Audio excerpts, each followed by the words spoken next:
In this video, we'll discuss the functions and benefits of rain gardens compared to traditional stormwater infrastructure, the grant process for the new National Guard Training Center Rain Garden, and volunteer recruitment and installation of the new National Guard Training Center Rain Garden. Rain gardens, sometimes referred to as bioretention facilities, are gardens of native shrubs, perennials, and flowers planted in a small depression which can be formed by man-made or natural slopes. These gardens are able to capture and filter runoff from roofs, roads, sidewalks, and other non-permeable surfaces, and are designed as an alternative to traditional detention ponds and storm sewer systems, which often struggle with issues of stormwater pollution. When it rains, oil, fertilizers, pesticides, chemicals, pet waste, sediment, and other pollutants are picked up by stormwater and are carried by stormwater wherever it goes. While it may seem like a good idea to treat stormwater alongside sewage and industrial wastewater, most facilities lack the capacity to do so. During heavy storms and snowmelt events, these combined sewer systems often overflow and have to discharge untreated sewage and industrial wastewater to local water bodies. Like many modern towns, the borough of Sea Girt, home to the Sea Girt National Guard Training Center, is serviced by a municipal separate storm sewer system, or MS4. Unlike a combined sewer system, an MS4 carries only stormwater and discharges it directly to local water bodies. This prevents stormwater from overwhelming wastewater treatment facilities.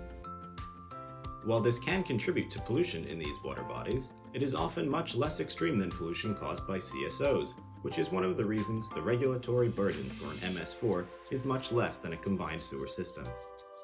Municipalities operating in MS4 are required to implement a stormwater management plan, which aims to both reduce runoff and improve water quality.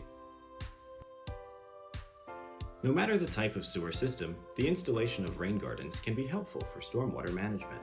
Not only do rain gardens capture runoff, reducing flooding, soil erosion, and the amount of stormwater entering the sewer, but they also filter stormwater pollutants via infiltration, which acts as a natural purification system in the subsoil. Another bonus of rain gardens is that they provide a habitat for pollinators and songbirds. This makes rain gardens not only more useful, but also more attractive than traditional stormwater solutions, such as retention basins, trenches, and ditches. Hello everyone, my name is Sarah Helbel. I'm an environmental specialist working for the Department of Military and Veterans Affairs here in New Jersey. This year in 2020, the department was awarded a National Environmental Education Foundation grant. The grant was given to Department of Defense military installations in an effort to fund environmental projects, but while also providing educational opportunities for volunteers. We were awarded money to install low-impact design best management practices, and in this case, it was 2 median rain gardens at our Sea Girt National Guard Training Center. The grant was in connection with DoD National Public Lands Day. We provided multiple volunteer opportunities to participants, 1 educational webinar and 3 on-site workdays. On workdays, volunteers assisted our staff in arranging and planting our native vegetation. These plants were specifically chosen for their watering needs and their adaptability to New Jersey climate. We were really fortunate to be able to receive this grant and are excited to see how our rain gardens establish in the years to come. To create the rain gardens, the existing mulch and plants in the Camp Drive medians had to be relocated. Next, the medians were excavated to create a bowl-shaped topography, and organic topsoil was brought in to help the gardens establish.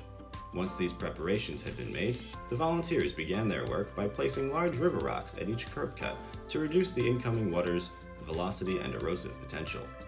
Then came the plants.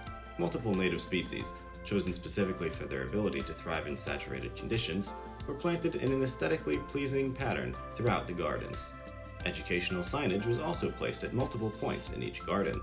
Lastly, after the gardens had been planted and decorated, several curb cuts were made for each garden so that water from the surrounding Camp Drive area could drain into the gardens.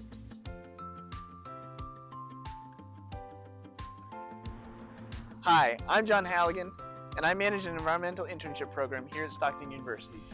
In order to recruit volunteers for our rain garden project, we reached out to professors in the environmental science program here at Stockton and asked them to advertise to their undergraduate and graduate level classes. This allowed us to reach a lot of different students with a variety of environmental interests, including watershed hydrology, environmental pollution and regulation, and environmental sustainability. The non-technical nature of our project enabled us to attract a wide variety of participants from all age groups with different experience levels and backgrounds. One of the primary objectives of this project was to provide an educational, fun, and engaging experience for as many participants as possible.